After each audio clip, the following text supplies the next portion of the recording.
उहिले भकारी भरी धान र कोदो हुन्थ्यो, बोरा भरी नुन, बारी भरी तरकारी, मधुस भरी मरमसला हुन्थ्यो। गोठमा दुईवटा लैना भैँसी हुन्थे, एउटा बर्खालाई अर्को हिउँदलाई।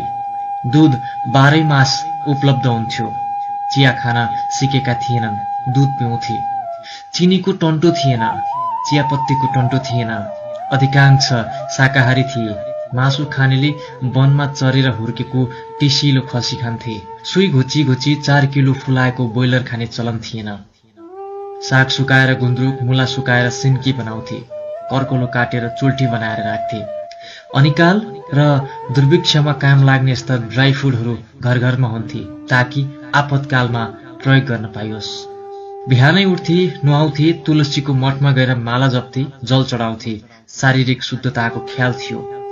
वेद पढ्थे, उपनिषद पढ्थे, नभए भाषिकामै चलिआएका सुललित पदावली पढ्थे। बिहान बिहानै गरिएको आवृत्तिले ग्रन्थहरू कण्ठस्थ हुन्थे। सिलौटोमा मसला पिस्दा महिलाहरूका हात दहरा हुन्थे। ठेकीमा मोही घार घुर्र पार्दा पुरुषहरूका हात दहरा हुन्थे। बिहान उठेर महिलाहरू घरगोठको काम गर्थे, पुरुषहरू घाँसको भारी लिएर आउँथे।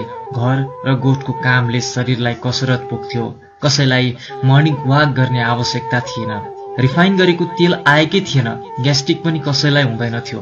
घिउको चोखिन खान्थे। 50-55 किलाको धानको बोरामाथि अर्को बोरा खापेर बोकी हिँड्ने तागत भएका बलिया बाङ्गा मान्छे हुन्थे। मोही पारेर अघेनोमा नौनी चढाएर घरमा नै बास्नमय बनाउँथे। घरमा आगो बाल्ने हुनाले मच्छर, झिङ्गा र चमेरा पस्दैनथे। सरसफाइको ख्याल गर्थे। अहिले चाहिँ कोठै पछि वासरुम थिएनन्। घर बाहिर टाढा दिशा पिसाब गर्थे। दिशा गर्दा कपडा फेरेर गर्नुपर्थ्यो। दिशा पिसाब गरेका कपडा लगाएर खाना नपरोस् भनेर धोती फेरेर ढिँडो खान्थे। सके खरानी, नसके माटोले हात धुन्थे। दिशा गरेपछि 11 पटक, पिसाब गरेपछि 7 पटक हात धुने नियम थियो।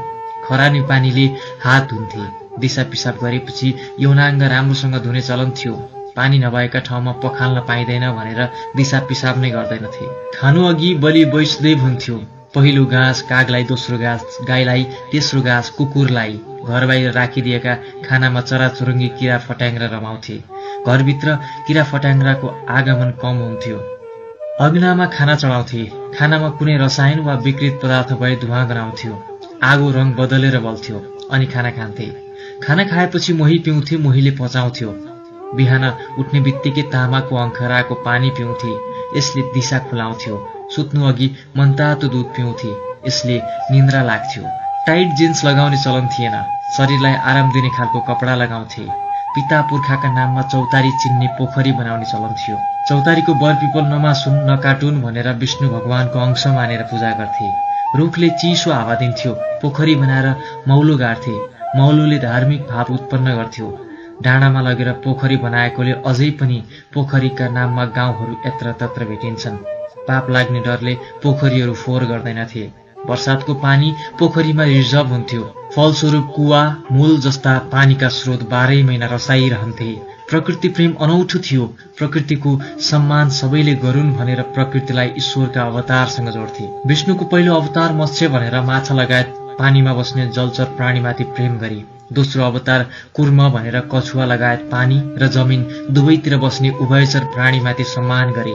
तेस्रो अवतार बराह भनेर केवल जमिनमा मात्रै बाँच्ने बदल लगायतका स्थलचरमाथि प्रेम गरे।